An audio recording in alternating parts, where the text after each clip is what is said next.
أهلا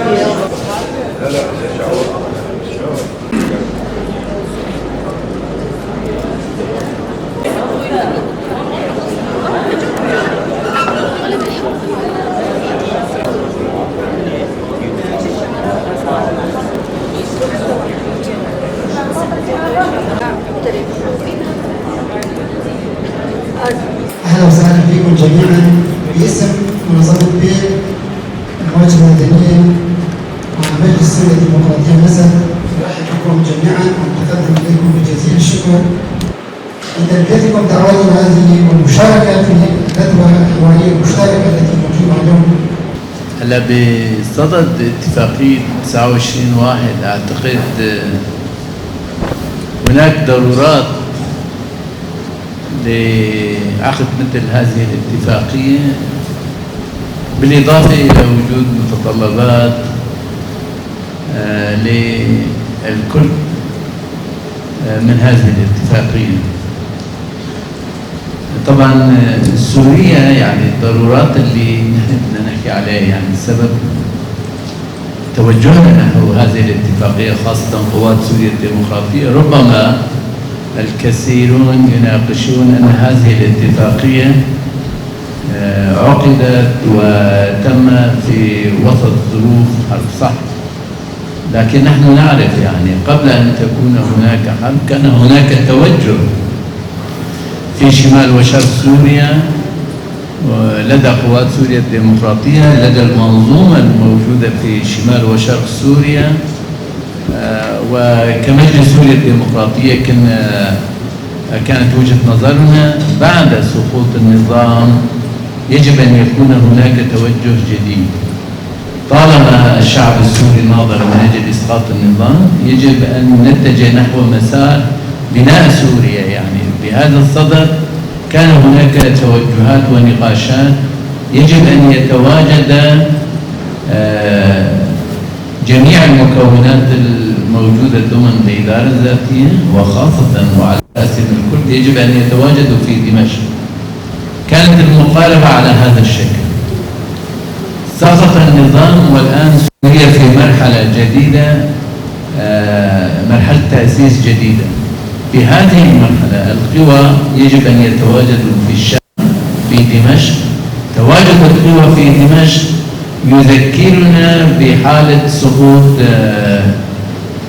نظام صدام، سقوط بغداد، يعني عقد اتفاقية 10 آذار إلى حالة أنه وصلت الأمور إلى المعارك. هذه الاتفاقية ضرورتها أولا على الصعيد الدولي حدثت هناك تغيرات، أولوية العالم بدأ يتغير. كانت الأولوية سابقا عند العالم محاربة داعش، كان هناك إمكانية دعم قوى محلية، وكانوا يراعون الظروف قوى أمر واقع ودعم هذه القوى، لأنه كان هناك في دمشق مركز لا يتناسب مع مصالح قوى الدولية. على الصعيد الحكومة الانتقالية، بعد سقوط النظام صارت حكومة انتقالية. هذه الحكومة تريد لملمة شمل سوريا برغم من كل علات والوضع الدولي والوضع الإقليمي العربي والمحيط الإقليمي داعم لهذا التوجه، وهذا أيضا أحد الضرورات اللي يتطلب، بالإضافة إلى ضرورات الحرب اللي أنهكت الشعب السوري، بالإضافة إلى الوضع الاقتصادي، حاجة الأطراف إلى مركز نتيجة الدوائر المركزية الموجودة في دمشق في المركز. هناك حاجة هذه كل الضرورات على الصعيد الدولي، على الصعيد الداخلي، على الصعيد الاقتصادي يتطلب التوجه إلى اتفاق مثلا. لذلك أردت يعني سبب التوجه هو هناك ضرورات، وليس بمعنى أننا توجهنا نحو اتفاقية 29/1 وقبل اتفاقية 10 آذار بدون دراسة الأوضاع الدولية والإقليمية والوطنية. عن الشركاء الذين كانوا معها على مدار 10 سنوات. والسؤال الثاني كمان، الحكومة السورية مارست سياسة فرق تسد بامتياز مثل النظام السابق. الإعلام ما كان مواكب للأحداث التي جرت منذ توقيع الاتفاقية 29/1.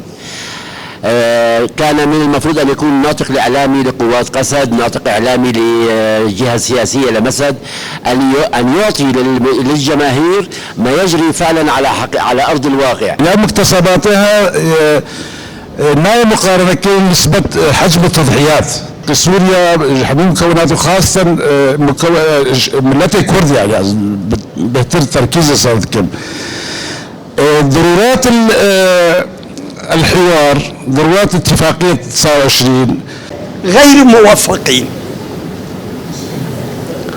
هذا ناحية.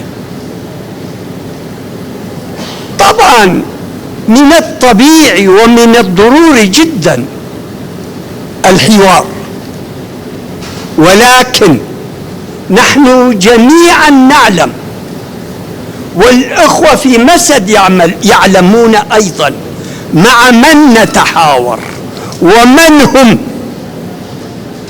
ومن يدعمهم وما هو أهدافهم وماذا يريدون من الدمج ومن الحوار.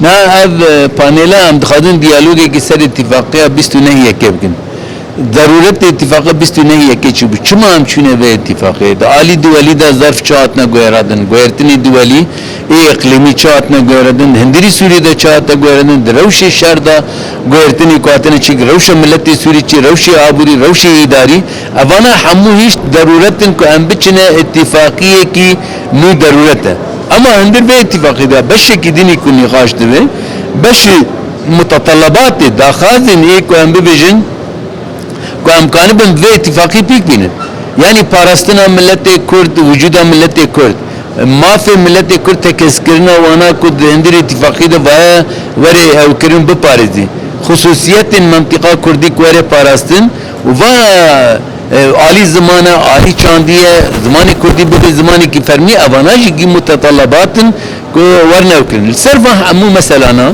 تی نقاش کرن پی باجوی کی میه بحاجت نقاش بحاجت کو ام کان بن و مثلا براستنی بهدر نقاش بکن دبه بمنظور کی نو بنیرین کی نو ام بچن جبر آواکرنا سوريا نو بذي اتفاقي ايدنا ام دچن سوريا كي نو لسر اساسي حوار و ديالوجي تفاهمات شد